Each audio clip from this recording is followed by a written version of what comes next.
Welcome to a short video about the excavation of Milecastle 46 by the Vindolanda Trust. This was the first stage of a major excavation looking at the fort of Magna and its surroundings. Today the fort is also known as Cavoran, and this is where the Vindolanda Trust have their magnificent Roman army museum. Milecastle 46 just sits north of the fort against Hadrian's wall. You can still see its north ditch in this Google image. The line of Hadrian's wall runs underneath the modern field wall, and you can see the north ditch of Hadrian's wall just to the right. Hadrian's wall at this point was recycled extensively and can be found in many barns and castles in the surrounding area. This artist's impression, although not of Milecastle 46, gives a good idea of what it may have looked like in its heyday. The excavation is taking place in the bottom right-hand corner of the structure. So in summer of 2023, the team got to work once the turf was stripped back to examine the remains of the Milecastle. Although down the centuries much of the Milecastle had been removed and reused elsewhere, a faint trace of the bottom lower courses could still be seen in the ground. Due to the field wall cutting straight through the middle of the Milecastle, only the eastern section would be looked at in this excavation. The first things to be built on Hadrian's wall were the Milecastles, and this Milecastle was thought to be one of the first to be constructed, probably as early as AD 122. In this image, I've just marked out in red the line of the Milecastle walls with their facing stones and rubble core. The Milecastle was built in the early 2nd century and continued to be in use until the 4th century. No buildings were found in the section of Milecastle which was uncovered. It may have been the fort was close enough not to require these troops to stay over, as they would have done in other Milecastles. Inside the Milecastle was an extensive cobbled surface. Also, a well was uncovered during the later stages of this summer's excavation. In the later Roman period, this had been deliberately filled in and was full of organic materials such as leather and sections of rope. It's thought that not only was the Milecastle a defensive point on Hadrian's wall, because of its north and south gates, it also allowed access for traders to come through. Hadrian's wall was not an impenetrable barrier. Many tribes lived on both sides of the wall, so trade would have continued throughout the whole period of the wall's occupation. Because Milecastle 46 stood high on the hillside, all weathers swept over us, many times causing work to be stopped for the afternoon.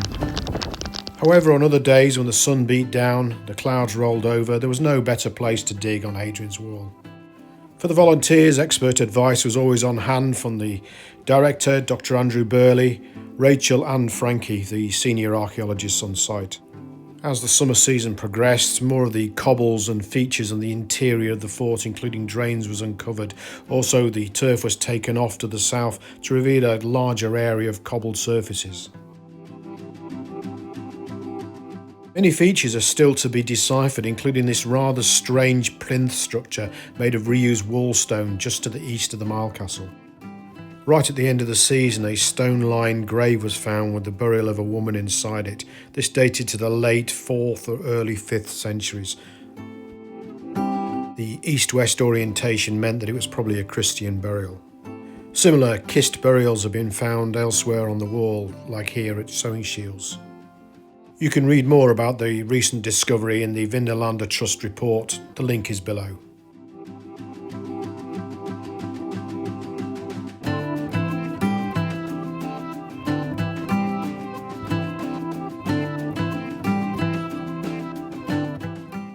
The team returned again for a second season in 2024. Although the Milecastle remains have now been backfilled, the team left a mound using the spoil to create the site of where the walls of the Milecastle would have stood. The excavation now proceeded to the south to look at the vallum earthwork. Just to the south of Hadrian's wall, the Romans also built what is known today as the vallum, which was a deep ditch with the north and the south mound on either side. This ditch and mounds demarcated the military zone between Hadrian's wall and the south. Although the ditch was largely filled in, you can still see it, and also the Victorian drainage channel running through the middle. It was at this point that the road from the Milecastle would have run across a causeway and then off to the fort to the south. Frustratingly, it seems the causeway itself runs under the field wall and into the next field.